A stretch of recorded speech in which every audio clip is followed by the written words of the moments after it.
George Clooney charms Londoners with comedic jabs at Brad Pitt, Donald Trump, and himself. Ocean's 14 will be like the Golden Girls.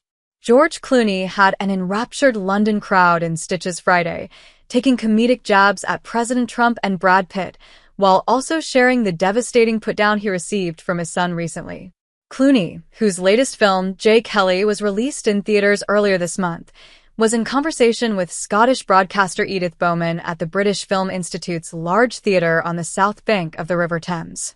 Looking back at his first film with the Coen brothers, "Oh brother, where art thou?" he joked that they like to make me out to be, just a pure knucklehead in every film. He recalled how nervous he felt when he shot his first scene, in which he gets the shit beaten out of him by John Goodman. Joel came over and goes, "Yeah, that's great. It's just, you're not dumb. You're the smartest guy in every room you walk into," which, of course, is what I should have thought of as an actor. I should have understood that dumb people don't think they're dumb. They think they're smart. We have a president to prove that. Discussing Good Night and Good Luck, which he directed, co-wrote, and acted in, he explained that he was prompted to make the film because of the Iraq War, which was a pretty shameful moment in our history when the three branches of government, the judicial, the executive, and the legislative branches, all failed in their job. Reminding the audience that he was the son of a newsman, he continued, "The fourth estate, meaning journalism, has the responsibility to question authority, has to, and when it doesn't, it didn't, and it failed. We end up in a war in Iraq, a war of choice."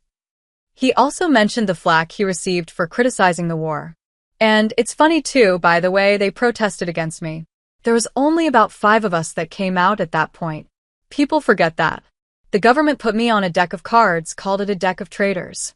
They picketed my movies, put me on TV shows, and all this shit, and those exact same people now, they all talk about how bad that war was, so it's like, fuck off." He added, "So I wrote Good Night, Good Luck, because I wanted to talk about when journalism, when the fourth estate stood up to a populist, stood up to a bad idea when it wasn't convenient, and when it was difficult to do, and when it mattered." Although he didn't play the lead role of Edward R. Murrow in the film, he did in a stage version on Broadway earlier this year.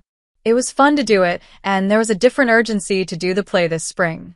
It felt like we were talking about things now that, the idea of telling the truth and speaking truth to power is more important than ever. Truth is more negotiable than ever.